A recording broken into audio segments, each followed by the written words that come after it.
Hello everyone and welcome back to this week Vulnerability Weekly. In this show, we explore every week or every couple of weeks, depending on the frequency of report, vulnerability and major news, the latest data breach, the latest vulnerabilities that are being discovered and you should be aware of and you should be monitoring. As always, let's start on the show with the major vulnerability and the major data breach discovered. So for people that are in England like us and are familiar with our national service, Royal Mail has been originally hit by a data breach this week, and there wasn't much news available out there on the why the service was unavailable. NCSC published a tweet immediately warning that the service might be affected because of the unknown nature of a cybersecurity incident.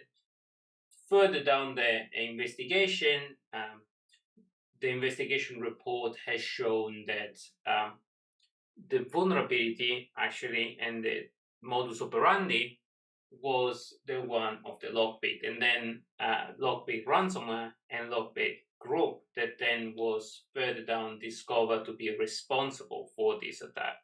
The group hasn't claimed responsibility so far on the attack and is the same group that in the past has inadvertently attacked a children's hospital and then released the affected machine. So it was unknown if the attack was intentional.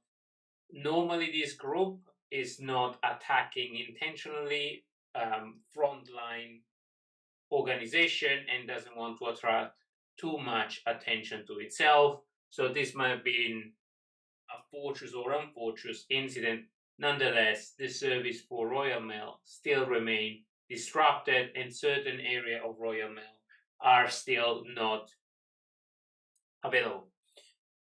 On application security news, there's been a lot of talk about Python. There's been a recent vulnerability disclosed on Python and Python repository, and there have been several package spreading allegedly malware.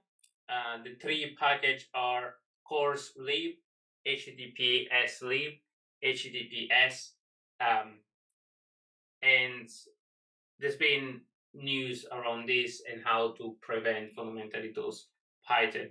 The threat actor name called Lollipop has fundamentally uploaded this rogue package, and this has not been the first time Python rogue package from Python and Python PI have been affected. In recent news, last year we saw Python typo squatting, that is a particular attack where libraries of similar name were uploaded so that to trick fundamentally user to download them and spreading malware.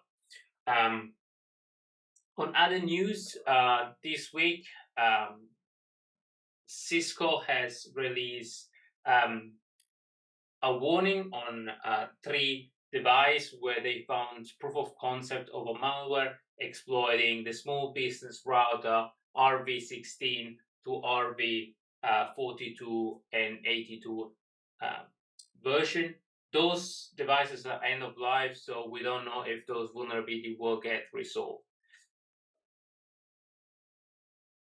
On other major news, there have been several vulnerabilities disclosed from Microsoft and already resolved and fixed. They could have led to incident and data being leaked by organization and from organization. And there have been several services affected. So the nature of this data breach is, and the nature of, these attacks are server-side request forgery. That is fundamentally an attack that instigates the server to initiate a script on their side. And there have been several services affected by this vulnerability, now already patched. That is Azure Digital Twins Explorer, Azure function that is widely used no-code part of Azure, Azure API management service, and Azure machine learning. So if you have used these, please make sure that your Azure Defender for Cloud is enabled and you monitor the recent activity on those those services particularly, and always monitor and always make sure that the least privilege access is granted to those services. And for least privileges roles, that's where you shouldn't give more roles to this service than what they actually need and have, because in that way, even if they get compromised, the access is mitigated and minimized, and data breach are potentially minimized.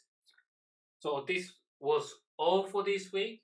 I hope you enjoyed this brief overview of the latest vulnerability and the latest data breach that appeared over the web.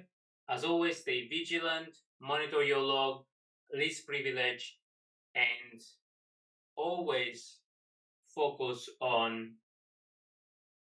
credential users and preventing burnout of your security team that is there in front facing these attacks, and trying to get them focusing on what's more important first, listening to this news, focusing on the latest breaches, getting the latest notification. I hope this was useful. This is Francesco, your host, and this is Vulnerability Weekly, where every week we analyze the latest news and the latest vulnerability and data breach. Phoenix, fix vulnerabilities today before attackers exploit them tomorrow.